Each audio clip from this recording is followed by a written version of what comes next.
Hello Bloomington, I'm Mayor Tim Busse, and this is the Council Minute for the week of January 5th. Happy New Year, everyone. I hope you had a great holiday season, and I'm hoping that 2025 will be a successful year for all of us individually and for the city of Bloomington. Our council meeting on Monday night was the first meeting of the year, and that initial meeting always includes a lot of housekeeping items. The consent agenda included basic items that most cities generally do, like designating an official newspaper and a depository of city funds, or approving the appointment of a bond counsel or an external auditor. We also made a number of official council appointments for boards and commissions. Your council doesn't just work on Monday nights. Each council member also represents the city on other boards and commissions that are either internal, like the HRA board or the Sustainability Commission, or external, like the 494 Corridor Commission, the Airport Noise Oversight Committee, or the State Community Health Services Advisory Committee. In my role as mayor, I also serve on the Bloomington Port Authority, the Hennepin County Criminal Justice Coordinating Committee, and the boards of directors of Bloomington, Minnesota Tribal and Tourism and Metro Cities. Those appointments are part of our regular council responsibilities and are in addition to the day jobs that council members have, as well as family and personal commitments. In short, you're getting your money's worth from your city council. Another important task on Monday was to approve the 2025 City of Bloomington Legislative Platform.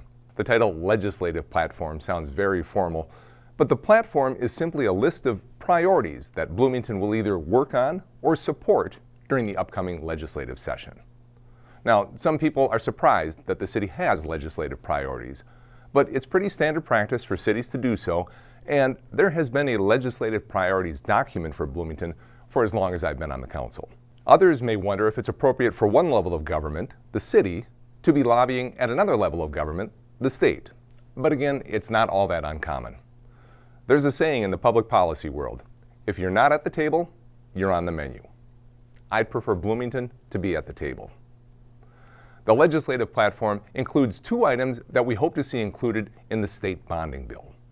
The first is the North Central Sanitary Sewer Project that we've been talking about. The project is needed sewer upgrades along 494 in the Southtown and Penn American area. The total cost is $26 million, and Bloomington is requesting $13 million from the state to cover half the cost. The second is the Normandale Boulevard Trail, which was part of the city's bonding request last year, but you might remember there wasn't a bonding bill last year, so we're back at it again.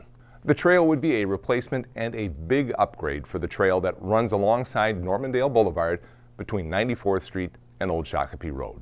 The total cost of that project is $9 million, and again, the city is asking the state to contribute half of that cost, or $4.5 million.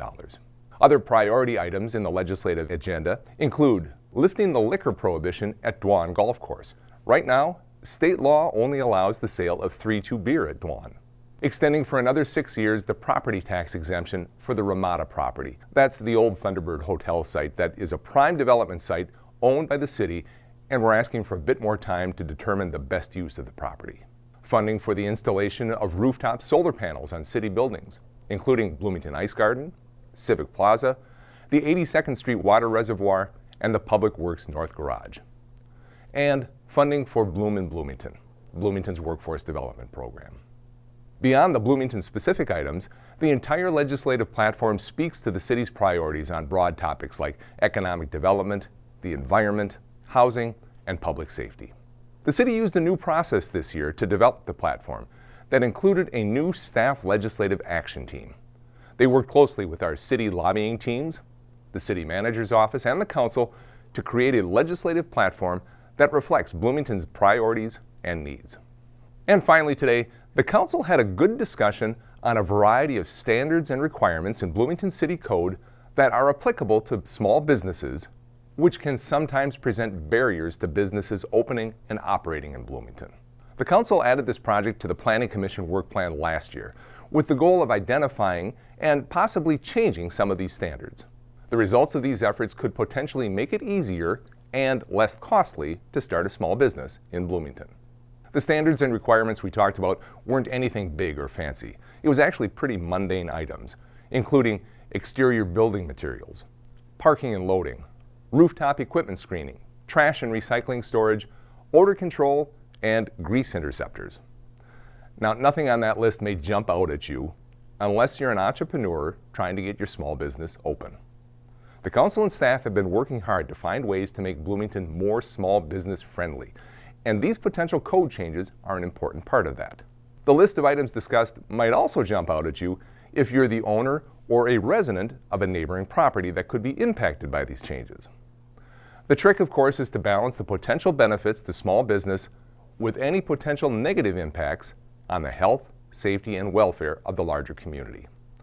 As you might expect, the devil is in the details, and those considerations vary greatly from site to site and from business to business. There is certainly the desire to help entrepreneurs, but the city also needs to protect public infrastructure or limit negative impacts on neighboring properties.